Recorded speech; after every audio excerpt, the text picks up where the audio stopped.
Depression బారిన పడి treatment తీసుకుంటున్న వాళ్ళలో ఆడవాళ్ళు, ముఖ్యంగా టీనేజ్ అమ్మాయిల శాతమే ఎక్కువగా ఉంటుంది. ఇందుకు ప్రధాన కారణం స్మార్ట్ ఫోన్స్, అందులో ప్రత్యేకించి డిజిటల్ మీడియా వాడకం. Screen presence.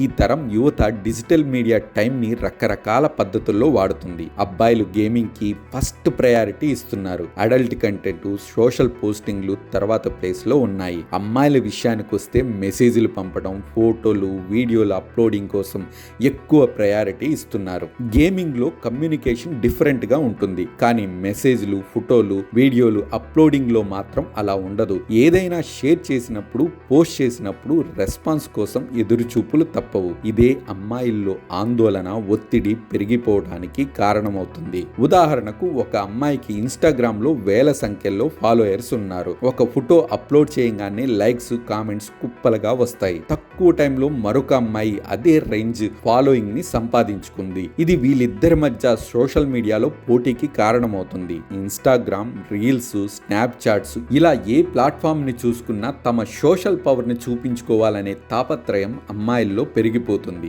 దీనికి తోడు కామెంట్ డిజేబుల్ చేయటం, పోస్టులు డిలీట్ చేయటం, రీపోస్టులు, ఎడిటింగ్ ఇలా రకరకాల కారణాలు వాళ్ళని ఒత్తిడికి గురి చేస్తున్నాయి. ఫాలోయర్స్ ని పెంచుకునేందుకు రకరకాల మార్గాలను అన్వేషిస్తున్నారు. ఈ క్రమంలో నిద్రకు దూరమై మానసిక ఆరోగ్యాన్ని దెబ్బతీసుకుంటున్నారు. సంతోషానికి దూరం.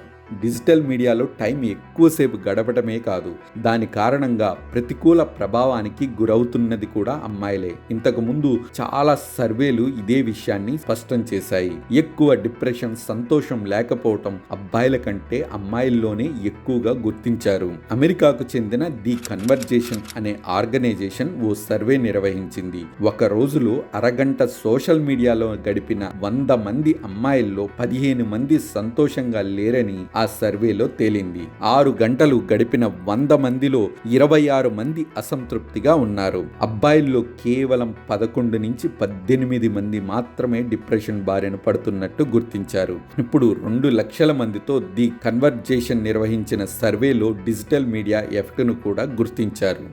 బ్రేక్. అందుకే సోషల్ మీడియా ప్లాట్ఫామ్స్ని యూజర్లు ఎడిక్ట్ కావడానికి రకరకాలుగా డిజైన్ చేస్తారు. ఎంత ఎక్కువసేపు గడిపితే ఆ ప్లాట్ఫామ్ కంపెనీలకు అంత డబ్బు వస్తుంది. సోషల్ మీడియా వల్ల జరుగుతున్న డ్యామేజ్ అందరికీ తెలుసు. ఈ విషయాలపై గ్రూపులుగా మాట్లాడుకుంటారు కూడా, కానీ వాటి వల్ల కలిగే ఆందోళనను, బాధల గురించి ఒకానొక దశలో చర్చించలేరు. ఈ స్ట్రెస్ నుంచి బయటపడేందుకు చాలా మంది సోషల్ మీడియాకు బ్రేక్ ఇస్తుంటారు. ఆ టైంలో వాళ్ళ గురించి ఫాలోయర్స్ పొరపడే అవకాశాలు ఉంటాయి. కాబట్టి వాళ్ళకి నచ్చజెప్పే విధంగా విరామం ఇస్తే బెటర్. మరోవైపు పేరెంట్స్ పిల్లల సోషల్ మీడియా ఎంట్రీని పోస్ట్ పోన్ చెయ్యాలి. చాలా దేశాల్లో 13 ఏళ్లు దాటాకే సోషల్ మీడియా వాడాలనే కండిషన్ ఉంటుంది. కాస్త వయసు పెరిగిన వాళ్ళలో కూడా ఆ ప్రభావం ఎక్కువగా ఉంటుంది. కాబట్టి పిల్లల్ని ఓ కంట కనిపెడుతూ ఉండాలి.